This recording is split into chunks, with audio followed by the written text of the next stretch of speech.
Good afternoon. It's Friday, the 1st of September 2017, just after 1 o'clock. Welcome to UK Column News. I'm your host, Brian Gerrish. With me in the studio, Mike Robinson. And we're joined today by David Scott with Northern Exposure. Where do we start? We start with the government promoting modern slavery. This is my allegation anyway. This is the headline on their press release is that the UK is cracking down on modern slavery. This comes out of following on from what we were talking about yesterday with Priti Patel and Boris Johnson being in Nigeria. And they've issued this statement saying that the UK is cracking down on the barbaric crime of modern slavery. And this is according to International Development Secretary Priti Patel. And she's called for a world free from what they describe as this abhorrent trade. So she visited a safe house in Nigeria yesterday, which is home to child victims as young as 7. And she met survivors of modern slavery and announced increased support to provide alternative jobs and livelihoods for potential victims of trafficking and modern slavery. So that's all very good. Here's what Priti Patel had to say. The UK is a global leader in stamping out modern slavery, and I've in brackets added on, you can see how she can say that with a straight face. I don't know how she can say it with a straight face. She said it's shameful that in the 21st century the evil crime of modern slavery lurks in every corner of the globe, including on the UK streets, destroying the lives of young men, women and children. We will not stand aside and ignore the barbaric and often invisible crime which is all too often reaches our shores and is damaging for everyone except the perpetrators. Of course, the key point here is that Theresa May brought in the Modern Slavery Act in 2015. So I thought it'd be worthwhile just having a look at how effective that has been. Because, of course, the profits that are made from modern slavery globally, around £120 billion a year. And on the left-hand side, you can see that £120 billion. And on the right-hand side, you can see how much money the government funds the prevention of modern slavery. I can't see anything there at all, Mark. Well, in fact, it's £11 million. Okay. So the profits, not the turnover, the profits are £120 billion, and the government is funding prevention to £11 million. That's fantastic, isn't it? So let's look at sexual exploitation. This is just in the UK, almost £900 million profit a year from sexual exploitation as a result of human trafficking. And as we say, the government funding for the prevention is 11 million. Now, of course, that's not all funding because there are other budgets for the things like the National Crime Agency, but the National Crime Agency massively underfunded. So the general point is, as I'm suggesting there. So let's have a look and see how effective.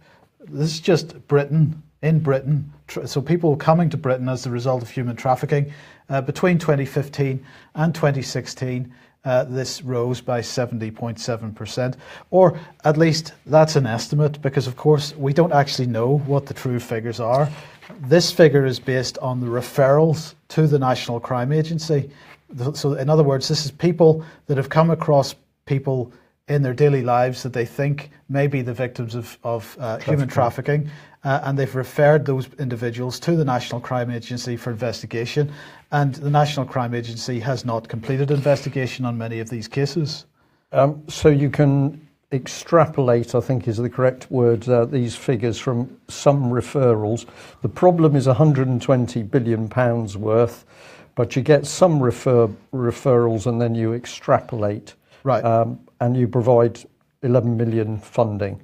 That's right. Now, what was really fascinating about the comments from the UK government was that they made a direct comparison between human trafficking and the profits made in human trafficking and the drug trafficking trade. And this is a parallel that I've drawn in the past as well, because it's the same business model. But anyway, let's have a look at the situation in the UK with modern slavery referrals. And when we break down the types of modern slavery as a result of human trafficking that there are in the UK, we find that a very small proportion of it is what's described as domestic servitude, a bit more in labour-related slavery. They say that there's no organ harvesting goes on in the UK at all. I don't believe that for a second, but that's what the National Crime Agency says. The vast majority of modern slavery in the UK is a result of sexual exploitation. So people being brought to this country, and now what I want to point out here is that the graph that I have on screen at the moment is only for UK nationals. So many people think that modern slavery and human trafficking only refers to people that have come into this country as a result of illegal immigration or whatever. But what I've got on screen at the moment is referring to UK nationals that have been stolen from UK streets and pushed into sexual slavery or labour. How does this happen in a first world country? Because the government permits criminal activity at every turn, Mike, and we'll be having a look a little bit later at child abuse, where we've got some very interesting things starting to happen. Right. So let's overlay this graphic then with some red bars, and those red bars are the proportion of people in modern slavery in the UK. Again, UK nationals in this case, who are under the age of 17. And as we can see, the majority of sexual slavery, like 95% of sexual slavery in this country, is children. Right, and we put that nice little word, exploitation. They're sort of exploited in some way. It's not really abuse, it's exploiting. Absolutely. So we're only scratching the surface of this here, but I absolutely stick by my original allegation. Britain, through Priti Patel and the Department for International Development, is promoting modern slavery because they are not funding the response correctly. Just as with the drugs trade, we don't fund the response directly, and therefore we actually encourage modern slavery and human trafficking. And I think that it's pretty despicable that the UK government continues to underfund the efforts to stop this, even though it's not only illegal immigrants, but also UK nationals that are affected by this. David, briefly, what are your thoughts? We were discussing just before the break, Mike, the size of this. The Office of National Statistics have published figures earlier this year. They reckon there was 60,879 prostitutes in Britain, and the GDP contributed by that came to 5.314 billion, and that was female prostitution. If you add on male prostitution, then you're up to over 8.6 billion. And this is, as you quite rightly say, largely children. And you asked the question there, how does this happen in a third world country? Well, I was speaking to one of the victims, and she was a 14-year-old girl in a care home in state care, frightened. There was violent assaults in this home every night. She was terrified, and a seemingly caring person running this home said, "Oh, a pretty girl like you doesn't need to stay here. I can make a phone call. I can get you out of here. You won't have to do anything. You just have to go to dinner with a few men. Pretty girl like you, you'll be sorted." And then she found herself in the most horrendous situations. And that's how it's very often happening. It's coming from the care system. Interesting that you a bit of a Freudian slip there, David. You said third world country. I think Britain increasingly is behaving like a third world country. Well, indeed, yes. I'll try and avoid that, but I'm maybe just getting in early. Yes. Okay, well, let's talk about the Isle of Man then, David. Well, this is an extract here from the Kathy Fox blog, which is an excellent blog focusing on children and child abuse. And it's looking at some figures here produced from a Norwegian report, a Norwegian online magazine, VJ Helm. They studied downloads of child pornography that they had got data on from Norway, and plotted its course around the world.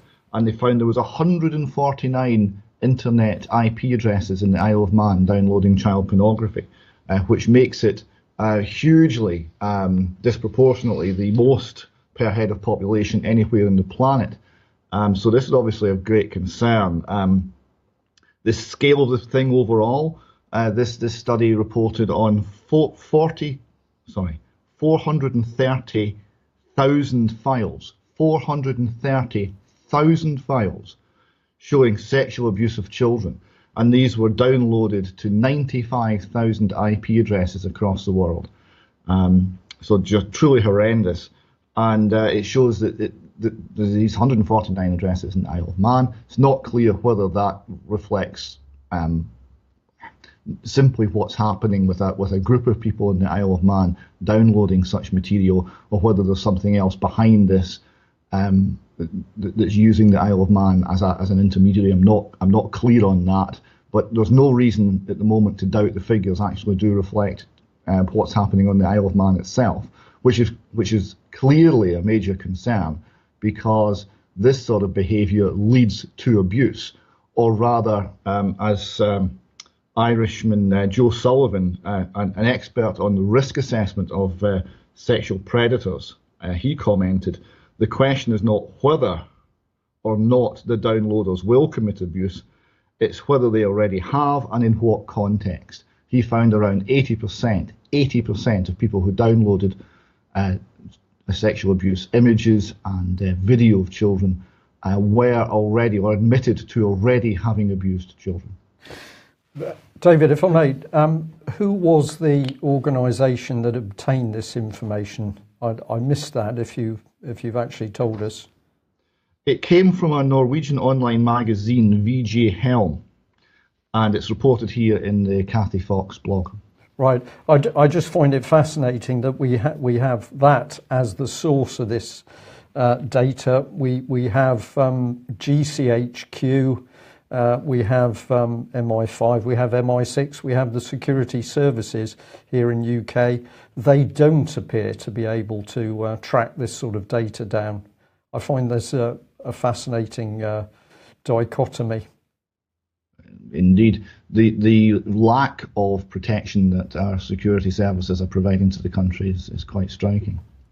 So what are the links then? I think this goes back a couple of years, this article, but the headline is Isle of Man policy compounds the named person fears. And of course, the named person scheme, the guardian for every child in Scotland.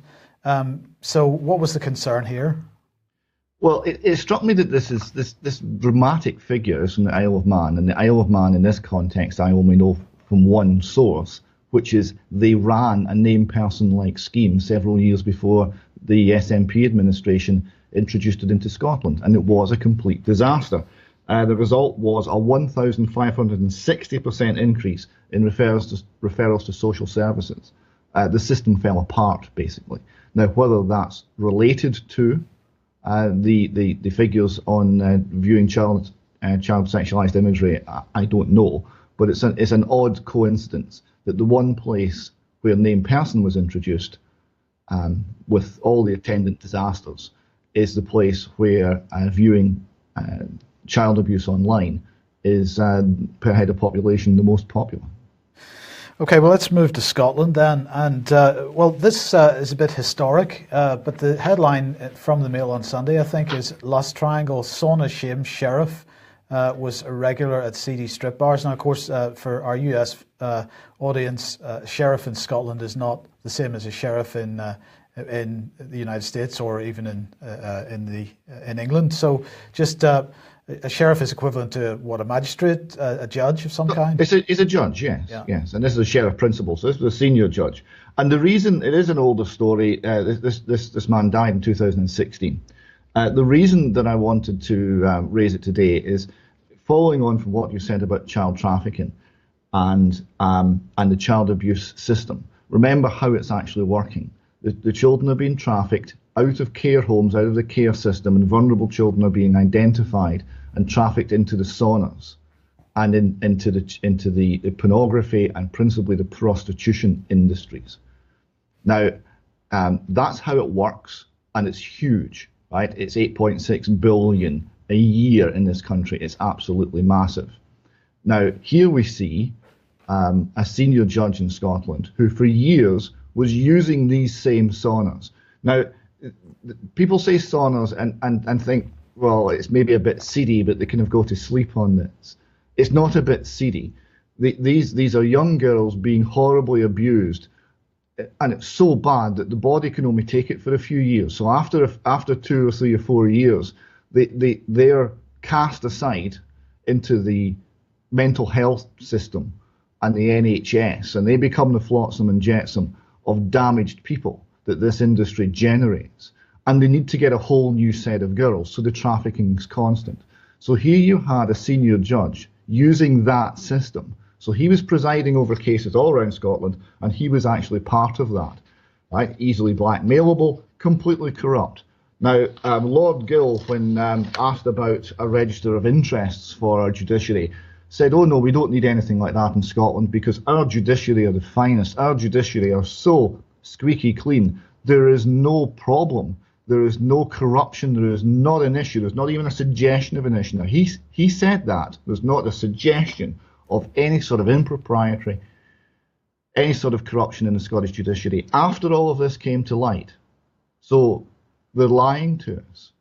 And we're seeing people going into the very serious parts of life and being completely compromised, but they're still sitting there at the very highest decision-making points in the land, and that's how the control is exerted.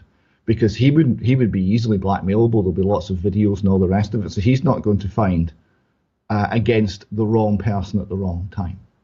Yeah. So this is how the control operates, and the authorities knew. This man's wife reported him many times to the authorities that he was unfit to be a sheriff, to be a judge, but it was ignored. It was ignored, and so the cover-up continues, and what better time to bring in the BBC. Now, I'm going to thank the viewer who alerted me to this one, because the article's dated the 18th of August 2017, so we were away at the time, didn't pick up on this, but it's an ex-BBC reporter, Liz McKean, dies after a stroke. And I think there's some very, very interesting material in this article. The lady was only 52. There's no detail at all about her death, but at the age of 52, she unfortunately suffers from a stroke. This was the lady who had been doing the investigation into Jimmy Savile and child abuse within the BBC. But the BBC reports it in a very carefully contrived way. So here we are.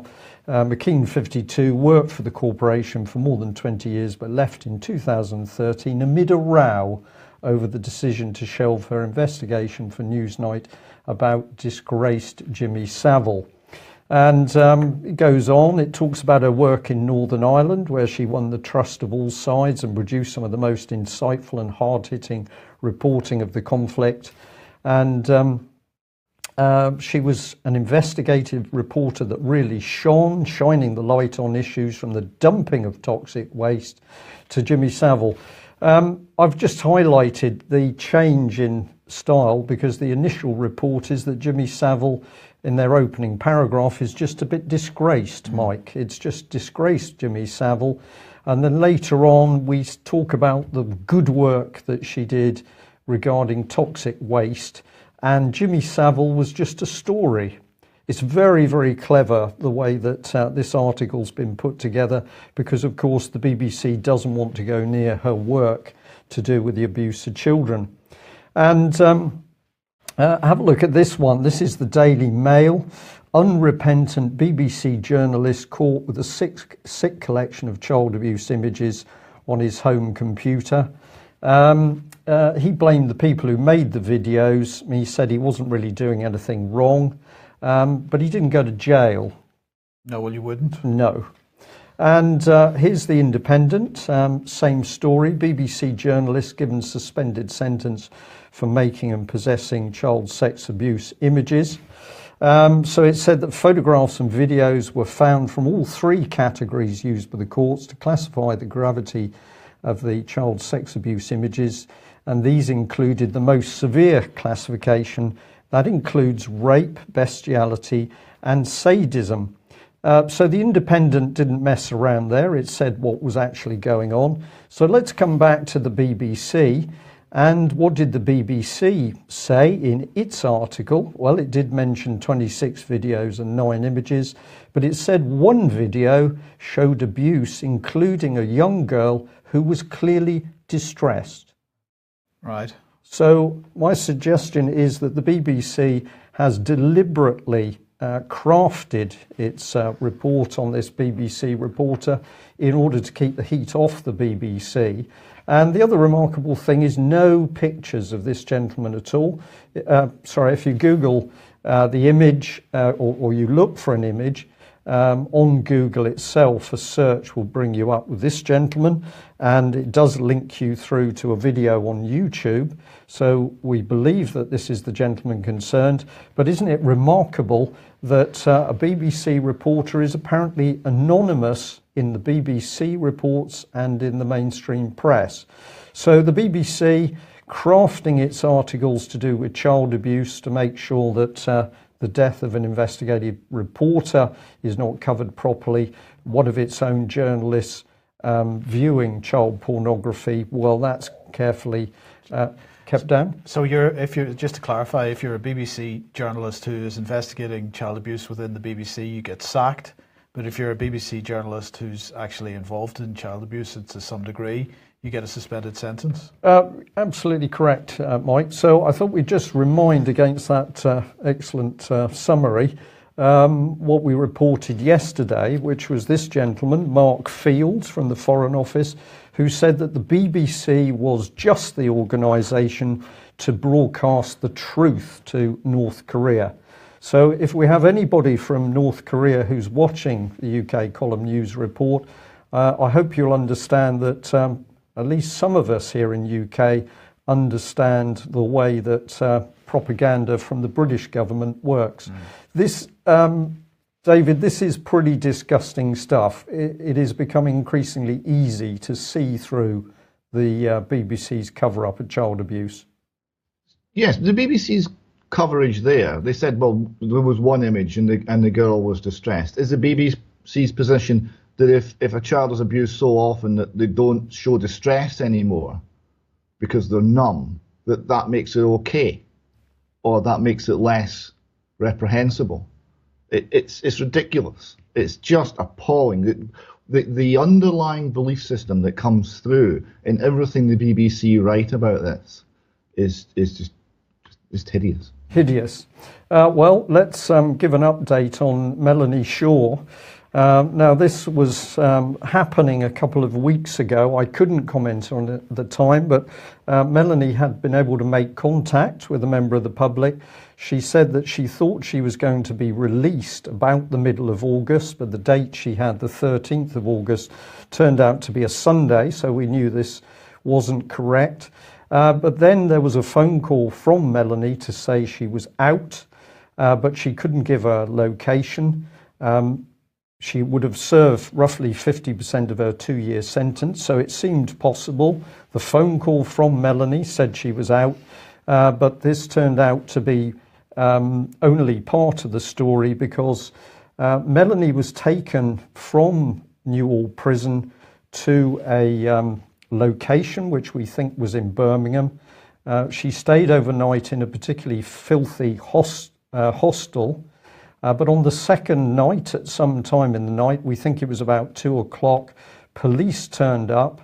And according to Melanie, she was told that she had breached her conditions.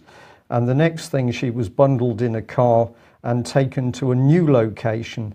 Now, I've only become aware of that location today, so this is very recent news. If we just pop that one back up, Mike. So we know that Melanie Shaw has now been taken out of Foston Hall, and her new location is Eastwood Park, Fallfield, Wootton-under-Edge in Gloucester. And in a letter which I've received, Melanie is saying that she's now on a psychiatric ward surrounded by extremely disturbed women. So this is what British Prime Minister Theresa May does with child abuse whistleblowers. As Home Secretary, she ensures that they're given long prison sentences. And then we're not sure at the moment whether Melanie is in a proper prison system or she's one of the so-called black prisoners. That was a term first used by MP John Hemming for prisoners who were actually being held unlawfully in the United Kingdom. So UK might just the country to sort out international trafficking. Okay, David, let's go back to Scotland then for a second. And this is a Diary of Injustice in Scotland blog. Silencers in court. What's going on with guns? Yes, this is looking at the firearms held by officials, by police officers, by judges, by lawyers, and similar officials in the Scottish legal system. And it transpires that they hold really rather a lot. There are 327 police officers in Scotland who have firearms certificates. 161 hold firearms certificates, 285 hold shotgun certificates. Amongst those holding firearms certificates, they hold 392 firearms and 216 sound modulators. That would be a silencer to you and me. So it does beg the question why Police Scotland, 216 silencers are in the private hands of Police Scotland officers. I can't actually think of a reason why you would need a silencer. But anyway, apparently you do. Now, it's very difficult to understand to get a permit for a silencer because of the obvious risk of crime, but it seems to be a lot easier to get a permit for these things if you're in fact a police officer or a judge or a lawyer. And this applies to other things as well, not only the number of firearms, but the quantity of ammunition that is held seems to be much higher for police officers and judges, etc., than for the general population. There's obviously a constant attempt to disarm the population, but these rules don't seem to apply equally everywhere. So that's for police officers. What about judges? I mean, why would judges need? Are these for personal protection? Well, no. I mean, they're not for personal protection, as far as I know. These seem to be hunting seems to be the main claim. But who knows? There's some very exotic weapons amongst them. So what are you saying, David? Is there some kind of noise abatement legislation in place for hunting in Scotland? Well, you would think that actually, as a safety measure, if someone's firing off a gun, you would really want to know about it. You would actually want the shot to be heard. And if it's silenced, then that would make it more dangerous, one would think. Yeah. Yes. Well, I'm just going to bring in the subject of child abuse again, but this is only as an introduction. Very interesting events going on in Rotherham at the moment. Reports are coming out on 6 child abuse cases. This was very kindly sent through to us by a gentleman from Sheffield. Thank you very much. Just pulled out a bit of information on this because here we've got the so-called child abuse investigation going on, but we see that 2 law firms have actually been carrying out the work. So we've got law firm Gowling, WLG, is due to reveal the outcome of the investigation into the conduct of senior staff employed by Rotherham Borough Council during the period covered by the Damning J report. And then it goes on to say that another report is being compiled by the law firm Waitmans, details of which have not been released. You'll be glad to know they're also looking into the theft of 21 laptops.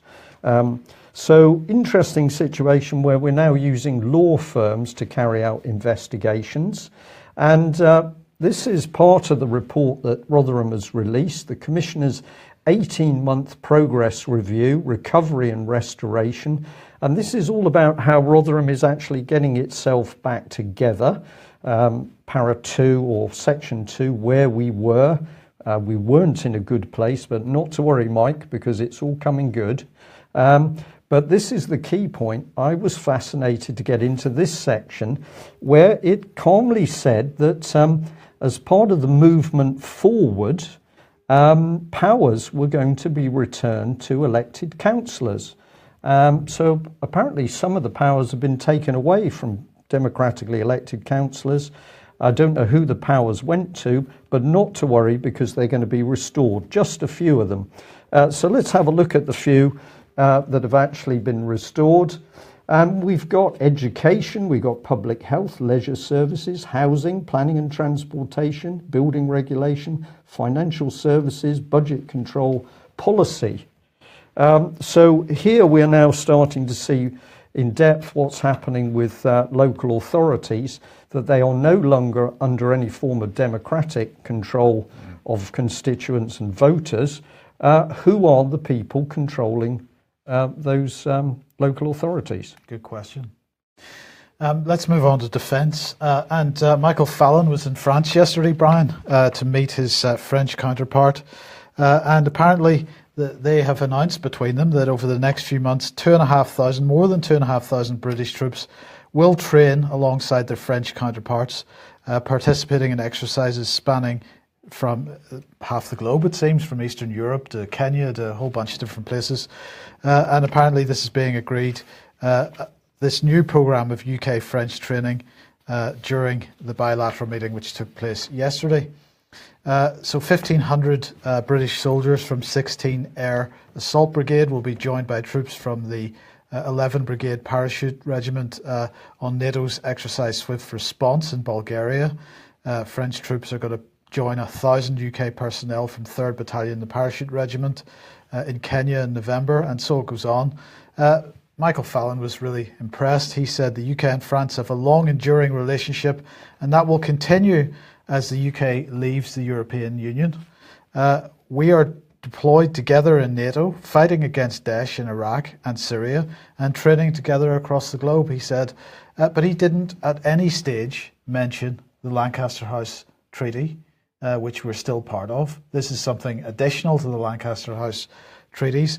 And of course, it's only the UK column, as far as I know, that have really focused on this over the years and how this fits into EU military integration.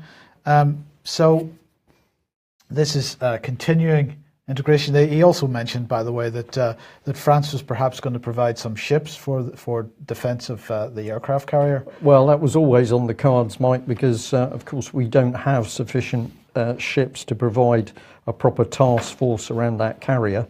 But this report from the UK column, we got it right at the time. A 50-year treaty, not debated in Parliament, simply David Cameron announcing that we're now friends with the French for 50 years and we're going to be integrating our military forces. And it's that integration which sets what's going on in Europe apart, because of course there's defence cooperation happening in other parts of the world as well. So let's bring in Zapad 2017, which is the big Russian-Belarusian exercise which is taking place in September. This is they describe it as a joint strategic exercise under the Chiefs of General Staff of the Russian Federation, the Republic of Belarus. 12,500 troops, including 7,500 Belarusian troops, that's going to take place in Belarusia and in Kaliningrad and Leningrad as well. I find it interesting if you compare the scenarios of recent NATO exercises, Brian. Zapad is about internal defence because the scenario that they're planning for here is that some extremist groups have entered Russian territory, and how does the military deal with that situation? And I think we should contrast that with perhaps recent NATO exercises, which have been about an invasion from an external nation, which they said was a complete fictional entity, if I remember correctly. But of course, it was clearly meant to be Russia. So we should perhaps contrast that, because NATO has been whining for months now that it should be invited to observe the Zapad 2017 exercises, because this is really concerning for NATO. This is real Russian aggression at work here with this exercise, because Russia is daring to exercise close to the new nation NATO installations in Eastern Europe. It's horrendous. And in March this year, Jens Stoltenberg was meeting the Prime Minister of Estonia, and he had this to say: every nation has the right to exercise its forces as long as it's done within the agreed international obligations and relations. We should welcome an invitation to observe the Zapad exercises. Well, that invitation has now been made, and NATO has been invited to what are being described as visitors' days in Belarus, and also a visitors' day in Russia. NATO isn't really terribly happy about that. No, visitors' days aren't good enough, because under the international rules, they've got to monitors have to be given much wider access to only if they're Russian exercises, including briefings on the exercise, opportunities to talk to soldiers, and overflights. That's according to Oana Lungescu from NATO, and she said that the invitations that NATO had received are not a substitute for real observation under the Vienna Agreement. Russia and Belarus are instead choosing a selective approach that falls short. Such avoidance of mandatory transparency only raises questions about the nature and purpose of the exercise. She whined. It's pathetic, Brian. It's pathetic. But very interesting that the Russians are taking the subject of subversion very seriously. And of course, there have already been attempts to date by George Soros-backed organisations to subvert Russia. And wasn't it the young Kinnock that was thrown out, I think, of Moscow at one stage for his work within one of these non-governmental organisations? Okay, David, briefly on Israel. Interesting headline from The Independent here. Nearly half of Israeli Jews believe in ethnic cleansing, according to a survey. Who was behind the survey? It's an outfit called the Pew Research Centre, who I've not looked into in detail, but they carried out this opinion survey. Now, there's one lie in the Independent headline there, and the lie is the word nearly. And the main text repeats that almost half of Jewish Israelis believe that Arabs should be expelled or transferred from Israel, a survey found. Now, what the survey actually found was 48% said that Arabs should be removed. Slightly fewer said they shouldn't be, and there was a few don't knows. So it's actually slightly more than half if you exclude the don't knows.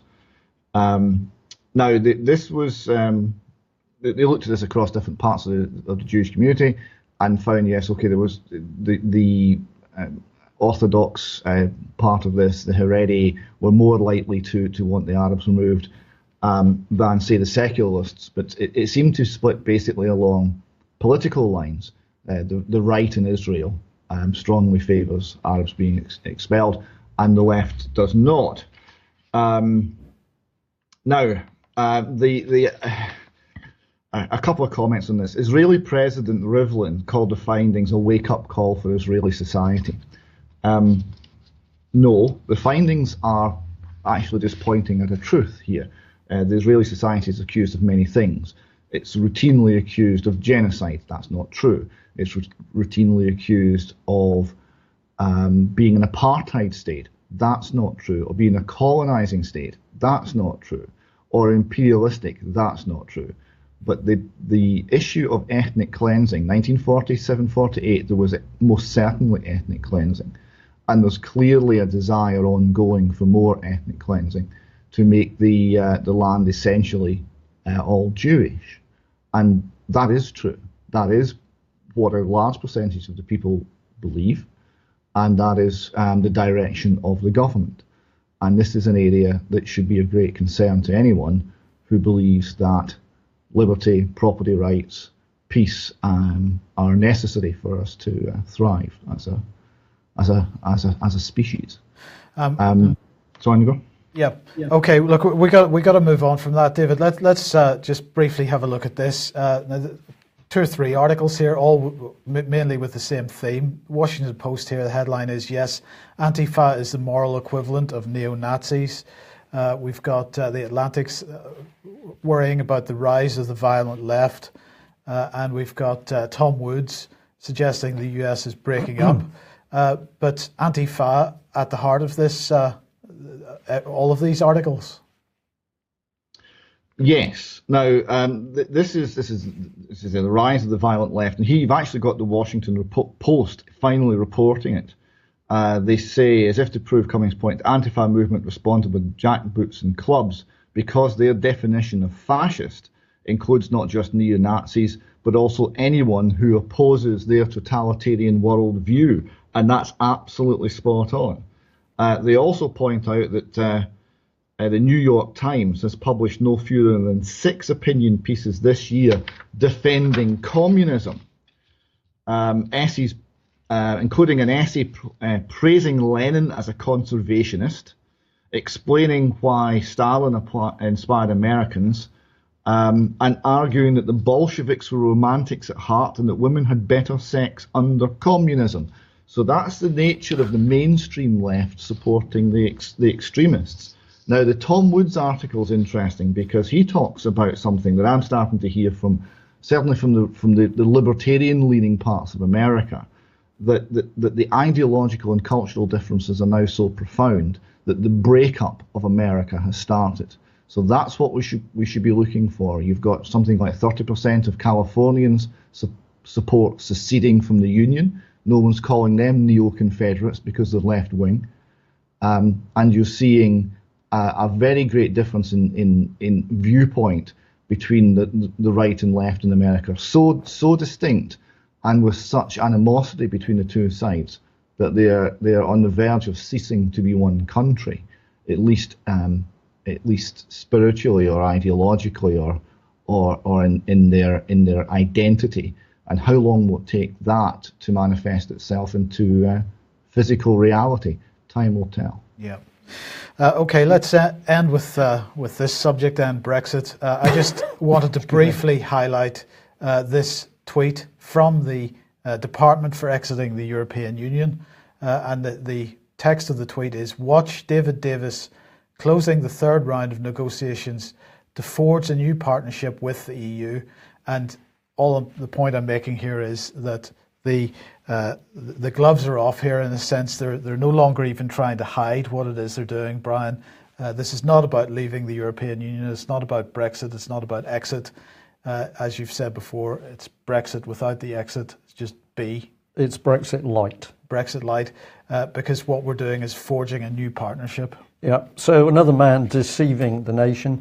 And I couldn't resist this one because, what is it, the Times here saying EU wants billions in foreign aid, they say, because the budget is running to, that we signed into is running to 2020. We should be coughing up our share.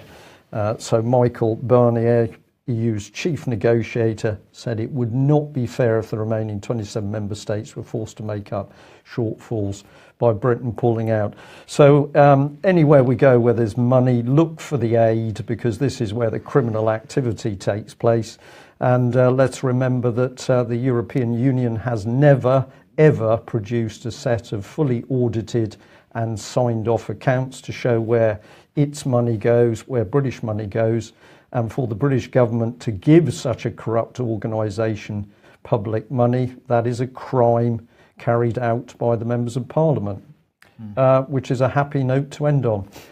David, a couple of people have asked in the chat box, where is this all taking us? 20 seconds, where do you think? We're going into a period of chaos. We should be looking for breaking apart of the United States as the last anchor in the world system that we all grew up with. And after that, all bets are off. There'll be very rapid change. I think we all need to learn to think much faster. Okay, thank you for that. And of course, the truth and exposing what's happening and pushing out the truth are important parts for making sure that new future goes in the right direction, the correct direction. Thanks very much for joining us. We will be back at 1 o'clock on Monday. See you then. Bye-bye.